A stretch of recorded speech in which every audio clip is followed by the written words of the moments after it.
Talk Radio. Hi, welcome. This is Dr. John DeMartini. This is one of the most amazing and inspiring shows that you can listen into. If you want to be on the edge of your seats, if you want to open up your heart, if you want to expand your mind, and you want to meet incredible people, stay tuned because you're just about to experience a transformative radio show that will change your life. And you're listening to the Dr. Pat Show that's coming up right next.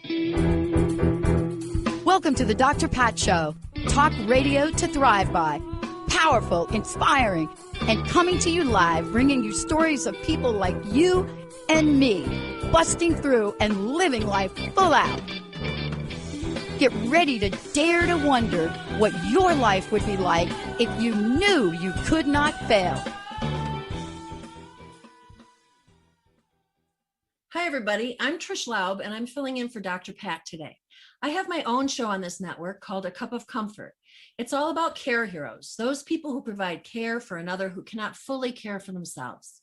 While I'm not going to be talking specifically about care heroes today, I'm curious. Did any of you find yourself unexpectedly in the role of a care hero this year as a result of COVID? Or did your role as a care hero intensify as the result of the pandemic?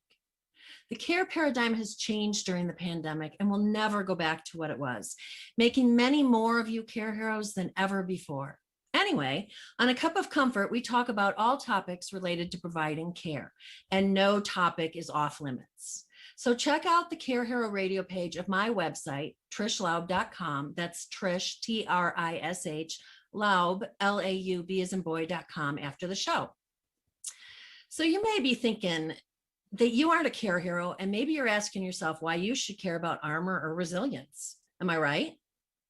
Well, I ask you to stay with me because what my guest has to share today really is for everyone. We've all had our backs up against the wall at some point in our life for one reason or another, haven't we?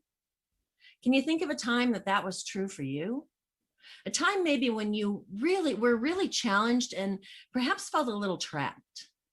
I know that I have many times in my life. So grab a cup of whatever you want to drink and sit back and relax. This will be invaluable.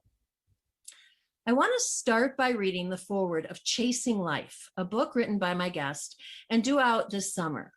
Dr. Suzanne Rose wrote the foreword and said this: Chasing life. I have been thinking a lot about the word chasing. It is one of my toddler granddaughter's favorite words as she runs around acting like she hopes that someone will catch up to her, but truly wishing she will outsmart whoever is behind her and stay in the lead.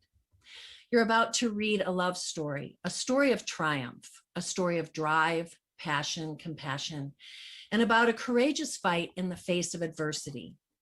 I came to know Dr. Desiree Pardi as someone who was always chasing her dream.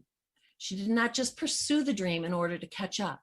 She caught up with her dream, outsmarted that dream, and pursued another and another and another. Chasing Life is the perfect title for this labor of love, a portrait of an incredible young woman pursuing her passion, surpassing every expectation, and then moving forward again until she could go no further because of a devastating and aggressive disease. But anyone who met Desiree casually would never have known any of that. Her cheerful countenance, her enthusiasm, her bright smile never betrayed the battle she was fighting, or her drive to satisfy her curiosity, create her scientific knowledge, or take exceptional care of her patients. Now, that was part of the foreword to a memoir that details the story of a truly extraordinary woman, Dr. Desiree Pardi. But equally extraordinary is the man behind the book, her husband, Robert, who Dr. Rose described as Desiree's spirited and devoted husband. Robert has not only lived, but also embodies what I believe about providing care for another. After communicating with him and listening to his interviews and podcasts, I quickly realized that we're aligned not only in our care philosophy, but also in our life philosophies. And Robert truly has blended both. That's why what he has to say today really applies to everyone. Now, before I introduce my guest, I want to let everyone know that some of the information from today's show will be available in a downloadable PDF on the Care Hero radio page of my website, trishlaub.com, after the show. So born in New York City, Robert worked at a wealth fund in Abu Dhabi, Dubai, has lived in Rome, and now lives in a small Italian village in the National Park of Abruzzo. After caring for his wife during a life-limiting illness, in 2014, Robert decided to leave his comfort zone working in finance to pursue what he deemed to be a more purposeful path. Throwing caution to the wind, he pursued a childhood dream to live in Italy and followed a passion born while caring for his wife to become a life coach. He now lives in the same Italian village that his great-grandfather immigrated from over 100 years ago and is a certified life coach. He is one of those rare individuals who embraces change and lives by a philosophy which he calls possibility in action, taking his desire for transformation and putting it into action every day. I am so happy to welcome Rob, and it is exciting to finally meet you face to face after communicating virtually for quite a while. I am thrilled to be here, and I knew your energy would just be over the top, so I'm loving it already. Is that what it is? Okay. Well, it's infectious. It's infectious. If you know my energy, you know I want to jump right in. Sure. And ask you if you could spend a few minutes just sharing your Care Hero journey and how you got to what you do today. Sure. Well, I actually, the caregiver's journey, the care hero journey, really started when my wife was diagnosed. But the skills that I was able to put in place, I learned growing up in a dysfunctional relationship with an alcoholic father. And that really taught me a lot about resilience. It taught me a lot about grit. And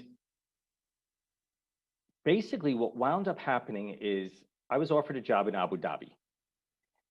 I wasn't really sure about taking it, but my wife and I, we both loved experience. We both just wanted to live the most unusual life, let's say. And she was like, yeah, let's take it. You should take it. She was doing her PhD. She was studying to do an MD PhD. And she's like, I'm busy anyway, so you go. And they were giving me a lot of vacation. And she said, we'll meet 6 weeks in a different country, every 6 weeks in a different country. Oh, it just sounded wonderful. It really sounded wonderful. The United Arab Emirates was amazing in the late 90s. So I took the job, and after she finished her PhD, before going back to do the MD, she said, let me come and live there for a year. It was a 2-year contract. I did 1 year, so she wanted to experience the Middle East as well. When she flew over to get a residency visa, you actually have to go through a medical screening in the Emirates. And that's when they found that she had stage 3 breast cancer, right before her 31st birthday. What wound up happening was the doctor, and it's not because of the Muslim religion, I truly believe it was because there was this bright, vibrant 30-year-old woman that was diagnosed with breast cancer. It was unusual, and he didn't know basically how to interact. So he told me the information. And when I broke the news to my wife, I asked her what she wanted to know. And she said, only the next steps. And basically that led to not me just being a caregiver, but in a way her surrogate, because I had to make all the decisions as if I were dying. She gave me a template. She wanted to be very aggressive, but she didn't want to know the specifics. There came a point in time that she actually asked to know some of the specifics. I didn't share everything because I didn't think it was worthwhile to her. She had known that the cancer had spread to her liver because she needed a liver resection. But at that point in time, it was also in her bones, and they saw a spot in her lung. There was no reason to tell her that because it wasn't going to change anything. So over the 11 years, I cared for her and also protected her coping mechanisms. I was the one that stood in front of everything so it didn't touch her, and it allowed her to live her life the way she wanted to and die the way she wanted to. And I will tell the people, everybody listening, I know a lot more about Robert's story, and that's the tip of the iceberg. What he did was actually really, really extraordinary, what he did, and how his wife and he put together their lives. And so Yeah, I could definitely go more in depth in that if you want. I know we have so much to cover. I know. So. Well, we're actually here today to talk about removing armor and resilience, but I will mention now, I was going to mention it later. I'll be doing an interview on my show, A Cup of Comfort, with Rob on June 8th, where he can get a little bit more into his actual care story. So yeah, that's a great introduction and the tip of the iceberg. I want to rewind for a second. Thank you for sharing that. I want to rewind for a second. On my April 11th show, I focused on the use of words, and words such as battle and fighter and fight and warrior and armor and things like that. And anyone who's listened to A Cup of Comfort knows that the use of words is really, really important to me. And I know that we're going to be talking about using some of those words. So I'm wondering if a good place to start is just to start talking about that armor. And I think that was probably part of your process while you were providing care. Sure. In fact, I was my wife's armor. My wife, because she was studying, she was doing an MD PhD, but because she wanted to be a doctor, she knew very early on that she knew enough to be dangerous to herself. And so I became her shield. But what I realized about armor, and it was very interesting because my wife was in remission for a short period of time. And during that remission, I was elated and she became clinically depressed. And her oncologist actually told her that he was going to stop being her oncologist if she didn't go see a therapist and start antidepressives. When the cancer returned, she felt relieved, and I was devastated.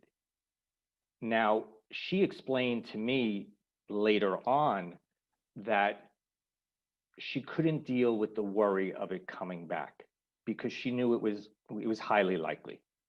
Even though she didn't know she had 11 to 12 lymph nodes positive, the size of the tumor, she didn't know any of that. But she knew that she was young, it was an aggressive cancer. So I, at that point in time, started to seek out my own armor. And it was because it hit me and I felt unprotected. But what I realized about putting on armor is that it was making me weaker, because the armor became the definition of my strength. My identity of being strong was my armor.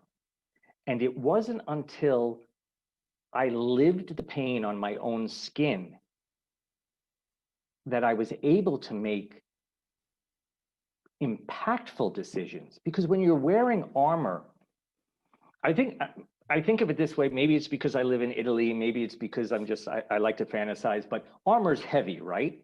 Yeah. You have a limited range of motion when you're wearing armor. You have a very thin slit in the helmet that you can see through. And what I learned is trying to protect myself with different coping mechanisms and everything else was the same exact thing. I had to be there naked in the arena to battle, to truly battle. And I know you believe the same thing as I do. I wasn't fighting against. When you're wearing armor, you're ready to fight against something. But a lot of times it's wasted energy because it's out of our control. But when I stripped down and I was in the arena, I realized I was fighting for. I was there vulnerable as myself, willing to do what needed to be done. And it was in that moment, I have goose pimples, by the way. It was in that moment that I realized by taking off the armor, I learned what I was capable of. With the armor, I had no idea what I was capable of. And when I got down and got dirty, I was able to help her, help us live an amazingly joyful life. I mean, we lived in a state of joy that to this day, it still touches me. I say all the time that I am beautifully scarred for having loved and lost my wife, because it was an amazing journey, regardless that she passed away. And that was because there was no armor. That was because I felt it. And the I don't like to use the word battle, but it's very hard to find the right word. Let's say the battle. The battle became so purposeful. Mm-hmm. I wasn't with my armor trying to necessarily win. You know, winning is such a funny thing because we're so addicted to be able to win. But if we tie everything to that final outcome, we miss the whole thing in between. And again, that's what taking off the armor let me do, because it is, if you don't feel it on your skin, you're not all in. So I love the explanation and the description. I'm a visual person of the armor and the slit and the, that you could see through. So when you were in the arena wearing the armor, if I understood you correctly, you were fighting against something. And what was that something? Actually, I was fighting against the uncontrollable. Okay. I was fighting against wanting to fix my wife. I think the most difficult thing as a caregiver, but I want the people that are listening, it's a caregiver, everything is heightened when you're a caregiver. But in life, battling against the uncontrollable, that's what I mean, because I couldn't fix her. It wasn't my job to fix her, but it was my job to help her through her life's journey. Right. And I needed to take off the armor to do that. I needed to take off the armor so I could give all of myself, not the shield. And when the armor came off, so with the armor on, you were fighting against something. When the armor came off, what did it become? You were fighting for something or working for something? No, it was that, yes, I would say fighting for something, but even more, I was giving purposefully to the person I loved. It's a switch of focus. It's a 100% switch of focus, and it's an act of surrender. It is looking to make the best of a situation. Mm-hmm.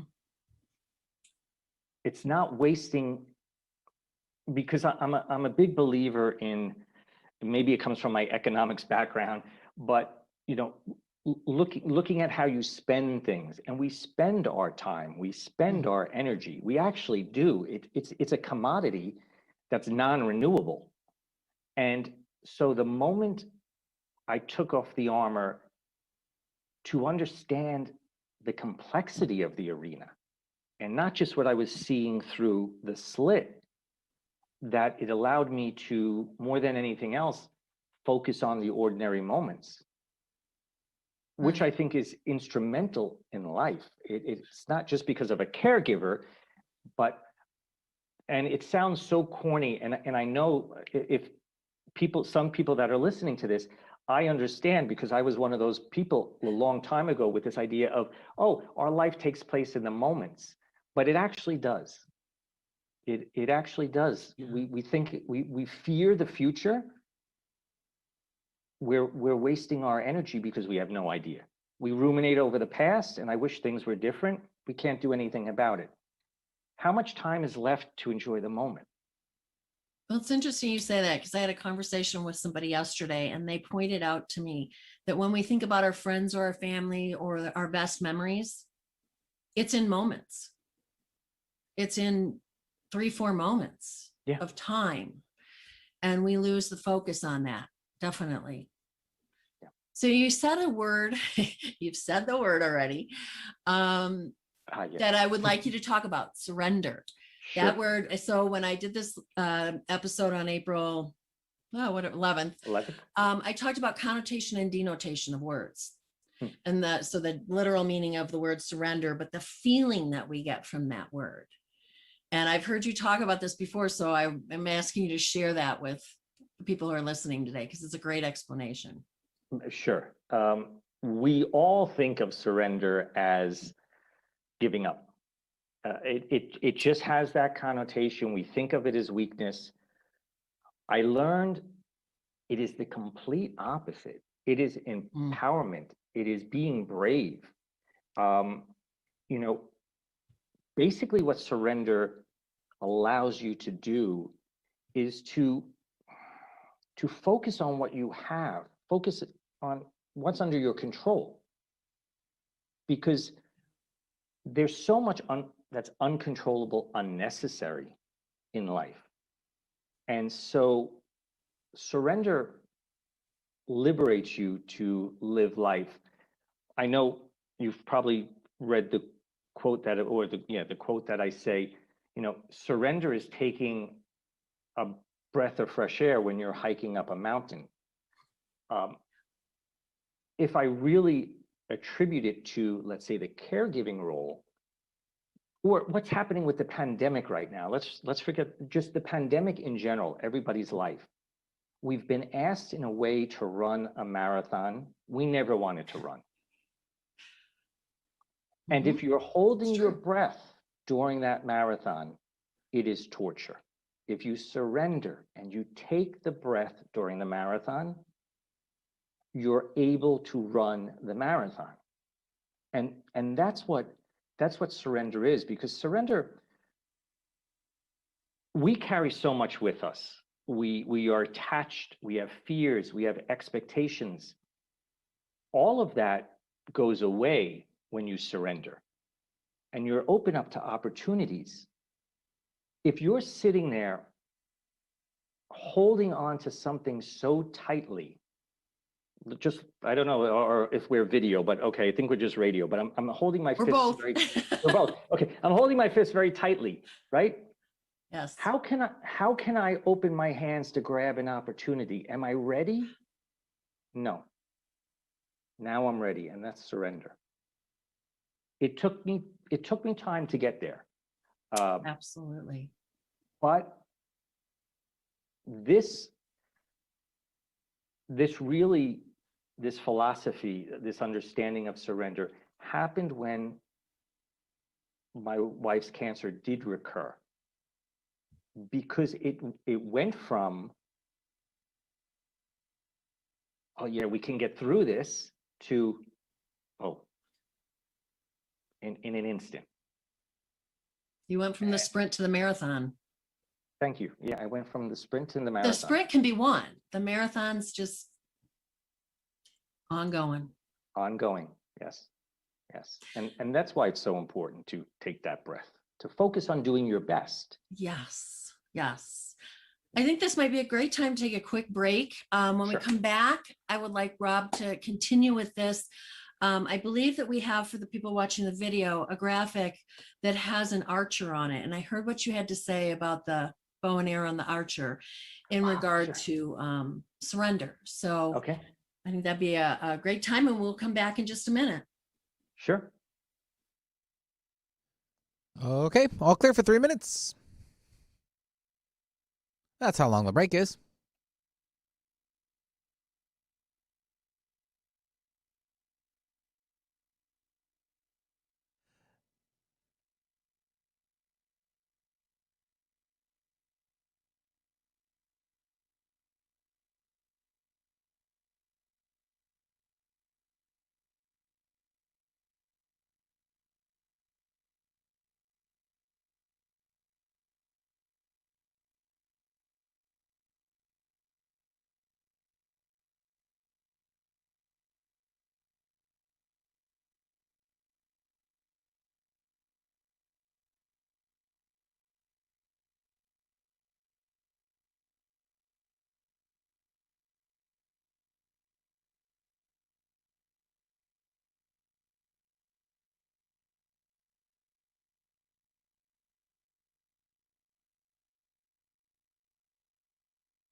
Yeah, about a minute left in the break.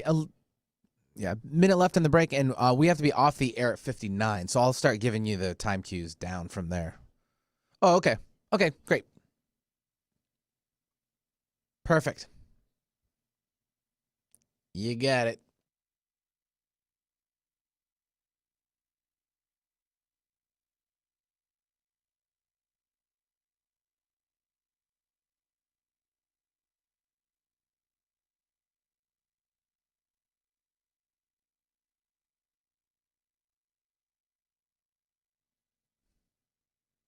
I'm going to play the music like I usually do, and I'll just start fading it down. Yeah, and then you can just go. It's smooth. I got it on my end. All right, so, yep, stand by. TLC Body Regeneration Online Academy now. After you, nowhere to be found, better off dead, or so you said, but don't worry, we all fall down somehow. Welcome back to the Dr. Pat Show. I'm Trish Laub, and I'm guest hosting today. Before the break, my guest, Rob Pardi, was we were talking about the concept of taking off your armor, whether that's due to caregiving or some other situation in your life, and the word surrender and the action surrender. So I'm just going to let you pick up with that. I did mention, though, that in regard to surrender, I had heard you speak somewhere else about the image of an archer. And I thought that was a great visual and representation of that word surrender and how it applies. Well, as we were talking about, surrender is complex because it touches on so many different things. We have, like we said earlier, we've attributed to giving up, and it's everything but giving up. And what surrender allows you to do is it allows you to look at yourself and value your strengths, value what you could build, and say that other stuff, okay, I need to give that away. I need to put that somewhere else. And that's the idea of the archer. And it actually, it comes from ancient times, this whole idea, but when an archer pulls the bow back and focuses on the target, when they let go, they surrender, because a gust of wind can come and all their planning to hit the bullseye will mean nothing. They can attempt to adjust for everything. I guess it would be the same thing as golf. I don't play golf, but when you let go of that bow, there's forces out of your control. There's the wind, there's a bird, an insect, whatever can get in the way. And so what surrender allows you to do is to focus on doing your best or your effort, not on the outcome. And it's in that moment, intention fuels effort. And we can only do our best. And what I want everyone listening, I really want them to just listen to this one part. Your best is fluid. You're not 100% all the time. So one day you're going to be 40, one day you're going to be 100. But if your intention is to show up in your life and do your best, that's all you can do. And underlies that is surrender. I joke all the time. I say someone should drink a cup of tea every morning. And that's focusing on your thoughts, your efforts, and your actions. Making sure they're the best that you could put into play that day. And that is surrender. That is being a care hero or the hero of your life. It's the hero's journey. And I think everything that you're saying really applies, as you said, when you're a care hero, it's like you're on, steroids or whatever. Yeah. Everything is intensified. You're literally, I know for me, I would get up in the morning before my feet hit the floor. I was asked to make a life or death decision. I mean, it's incredibly, it's like you're in the pressure cooker, but yeah. Everything you're saying applies to everything that happens in my life. And I have to go back and really back up what you said, that your best is fluid. I mean, sometimes my best was so bad, but it was the best I had to give. Right. But I wasn't at the 40 mark. I was way below that. Actually, my sisters sent me home sometimes. But just think of that one thing, right? You said your best was so bad. I bet your intention Oh, was 100% yeah. Higher higher, than that. Yeah. right? So that's why we have to understand, we're human. I wanted to be a Superman. Oh boy, did I want to be Superman. And I tried as well at the beginning.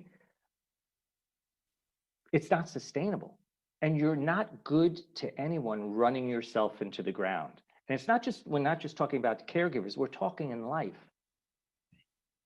So, yeah. Well, and I think especially with caregivers, but again, I'm going to extrapolate that out to everyone, every situation, especially with caregivers, we can get really caught up with the checklist. Did the person have their meds? Did they have this? And, our intention is good, but we got to let go and go back to those moments. I can remember standing, and a lot of my parents' life happened in a 10 by 10 family room during the day with a million people around and maybe 15 family members and 7 caregivers coming in and out in a week and things like that. But I would just step back sometimes and just watch. And I'd look at the look on my dad's face because he loved the attention. Or, my mom, somebody brought her some cookies for lunch instead of, like other food.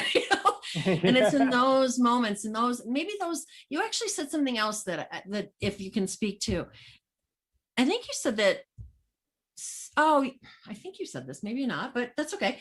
That surrender starts in a moment. It doesn't have to be, oh my gosh, we're going to flip the switch and you let go of everything. It's a process.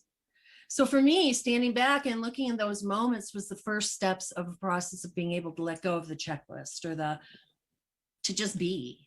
Yes, just be. You hit it right on the head. Surrender allows you to be. It takes you away from doing. And so the idea of the moment, we can't let go of everything immediately. We can't learn everything immediately. Everything is moments. Everything is accumulation. And so if we're surrendering, we're accumulating the ability to surrender, right? We have to go through that process. The interesting thing in all of that, when we're talking about surrendering in life and the moments and that checklist that we all have, every single person listening probably has a checklist for something. We are built to need to control. It is ingrained in our mind because it's an idea of safety. It's false safety. And that's what's so liberating about surrender. It's letting go of the false safety and living life for what it is. When you surrender, you're more likely to ask for assistance for certain things, and you grow because you're not always trying to overcompensate as well. And so it's a philosophy. Like everything in life needs to be a philosophy. Our thoughts, our behaviors have become habitual. We don't know how we built it. It could have been our childhood, whatever the case is. And we live by it. It's the paradigm we live by. But if we want to change how we show up in our life, it's practice and it becomes a philosophy. The philosophers did not say, study this self-help book and you're going to be okay. They said, no, read this self-help book and put it into action. That's the difference. And it's uncomfortable. Surrender is uncomfortable because we want to control. So for people listening, how does somebody start to surrender? So let's say they're in whatever situation it is where they want to control it and there's fear and there's all these things. What's their first step? That's a great. Is it just taking a breath? It is just taking a breath, but it's also when you're in a state of control, you've given everything a priority. Mm-hmm. So the first step is to look at those priorities and realize what's not a priority. What if it goes wrong is not really going to change anything. That's the beginning of surrender. That's what, when I talked about earlier about the unnecessary and the uncontrollable, that's what I meant about unnecessary. Those things that, you know what, it will have a 0.5% impact on the overall thing. Let it go and see how you feel. Well, it's interesting you brought the pandemic up, because I've been through several times the Care Hero journey, but the pandemic was an interesting opportunity, which we're all in this, of realizing that for years before the pandemic hit, in the back, I'd hear this little voice in the back of my head. I'm never going to get off the gerbil wheel. I'm never going to get out of this pattern. I'm never going to get out of this thing that I believe that our culture created and I had to live as part of. And then I was told to sit down on the couch and watch Netflix for a year or whatever it was, and that to me is a great example of surrender. And I watched so many people just in my own community. There were people who refused to surrender. Sure. I mean, were absolutely belligerent about it. And I had a little, not incident, but I belong to a Facebook group with Care Heroes, and somebody had posted asking if anybody got anything out of the pandemic. And I said, yes, I did. And some people came after me on that because they felt that, how could I say that? And then I posted after that and I said, I lost a number of people. I have really close friends and family that are long haulers with COVID. It's not that I just skated through, but I couldn't control that. So all I could do was be in the moment and take advantage of anything good I could take. I could not take, but I could gain. I could watch for that. All I could do was sit back and take a breath because I didn't have a lot of options. Well, it deviates a little bit, but just to talk about like that feeling that people had during the pandemic, which required surrender, but a lot of people suffered a loss of identity. Yes. And they fought against that. Yes. And they weren't willing to surrender into letting go of the uncontrollable and understanding what their identity really is, because so many people identified with their job or the community that they used to go to the gym with, or you name it, and that wasn't there anymore. Now you're sitting in your house, you're in front of Netflix, and your identity is violated to a certain extent. You feel your freedom is violated. Right. And so that was a moment to see what was under your control and what was not under your control. But to tie it back, for me, it was a great opportunity to say what's really important to me. Yep. Yeah. Exactly. Kind of like you were saying, you have to, for surrender, you've got to kind of look at, okay, there's all this stuff that like you said, when you don't surrender, everything is important. There's all this stuff I thought was important in my life. Yeah. And then we got sent home and I went, I used to live in my car. I used to drive everywhere. I've driven my car maybe 5 times this year. I don't miss it. I don't care. Just so many things. But yeah, I think there's so many correlations about what you're talking about in regard to your experience with Desiree that applies to everyone, because it really does apply to every aspect of our lives. So for the people who have not yet been, because they probably will be Care Heroes someday, the way everything is going, this is absolutely applicable and really important in every aspect of their lives. I believe it 100%. Yeah. So I know that there is, I think I have a note here that says that from one of our conversations about surrender being a vehicle to live in the moment, and it can lead to resilience. There's another word for you. Yeah.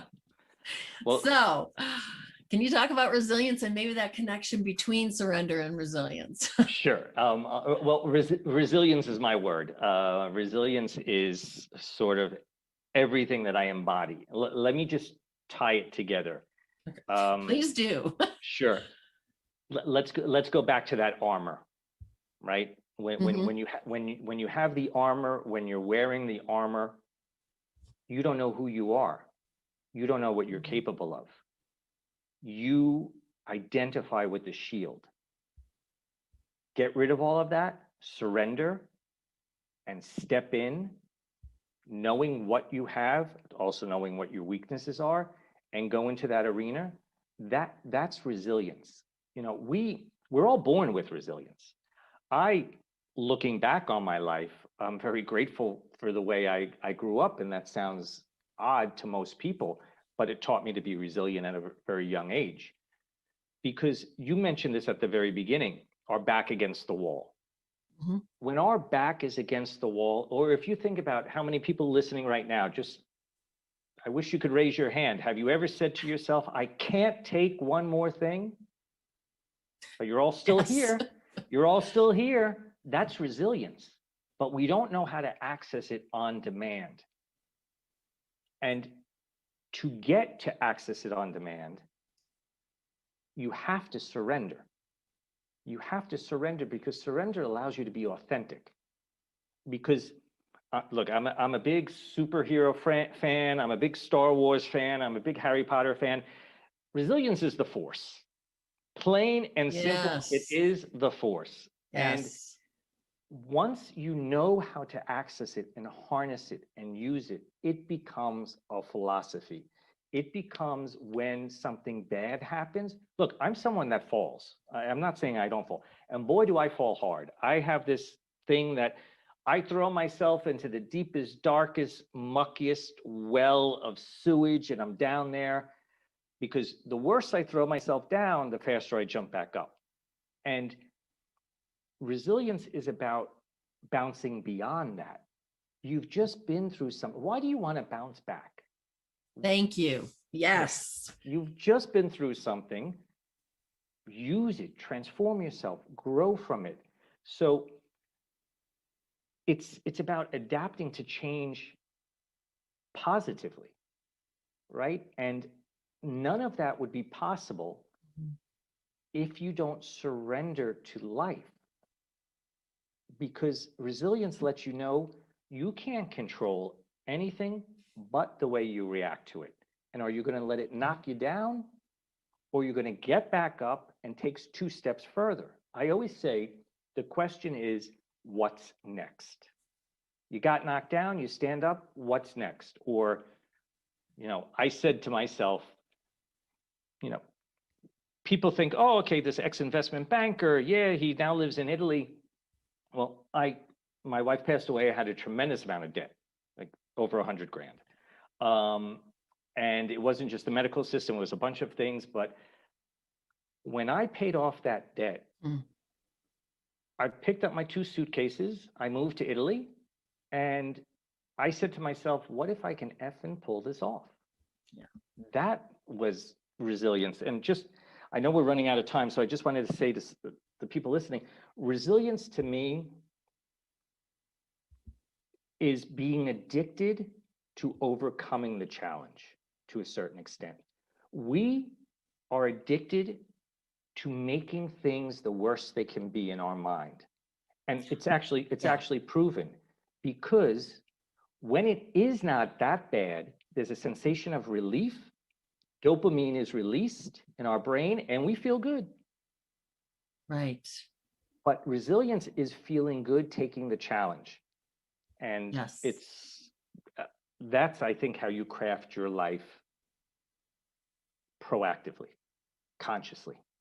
And what I think it's really important for people listening to hear is the concept of bouncing beyond, not bouncing back, because if nothing else, every person on this planet has been put in that situation in the last year with the pandemic. For sure. And I couldn't go back to what life was like a year ago if I wanted to. I don't want to. I can't bounce back. I have no choice but to bounce forward. People can go kicking and fighting, but they're still going to have to go forward, because at least in the United States, there are many, many things well established in our culture that will never, ever be the same. The care paradigm, for one, has been forever changed. And so everything that you're saying, I mean, we've all just been put in the lab to test that. And it really is about bouncing forward. So I thank you. I want people to really hear that. I want to make sure that people know how to find you and reach out to you. Sure. Well, the best way possible would be to go to my website, which is robertpardi.com. And my last name is P-A-R-D as in David, I as in Italy. It's not party as in, beers in college. And I would love if people took a look at my tiny little podcast, because it's only me talking for 3 to 5 minutes on different ideas. And that's Possibility in Action is the podcast. And where can they find that? They could find that. It's listed on Buzzsprouts and a bunch of the others. Stitcher. Spotify, yeah. And what I love about that is that it aims to broaden perspective and empower yourself in 5 minutes or less. Yes. I mean, even I've got 5 minutes. Sometimes I don't think I have much more, but that's what I really like about that. So, Huddle Journey. Oh, for sure. Tell us about that.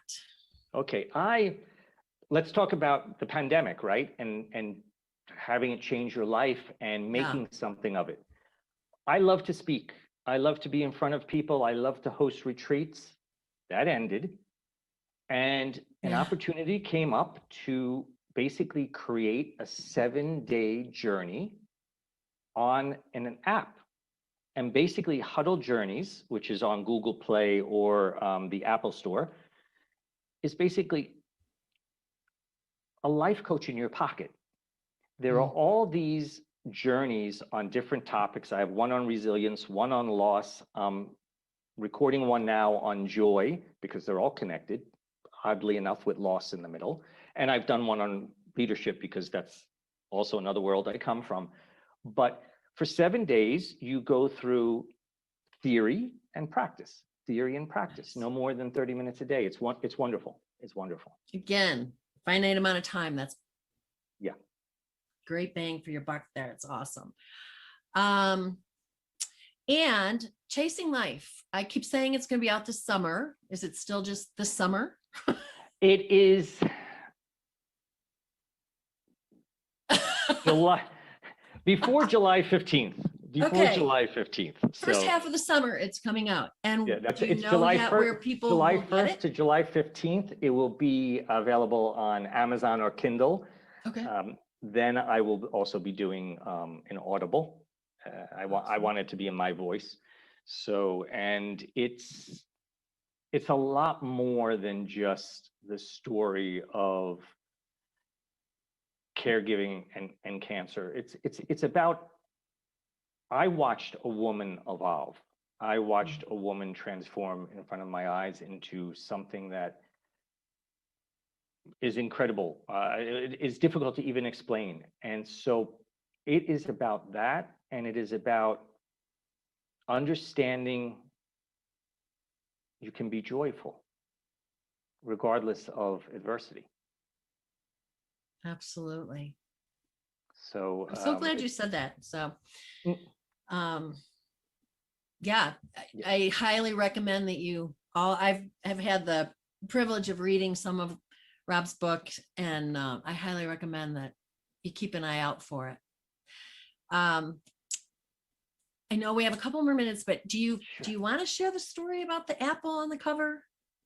So for the people who are just listening, you haven't seen the cover. The cover is a caramel apple. And I first went, and then I listened to some of Rob's interviews and things, and I went, oh, I get it.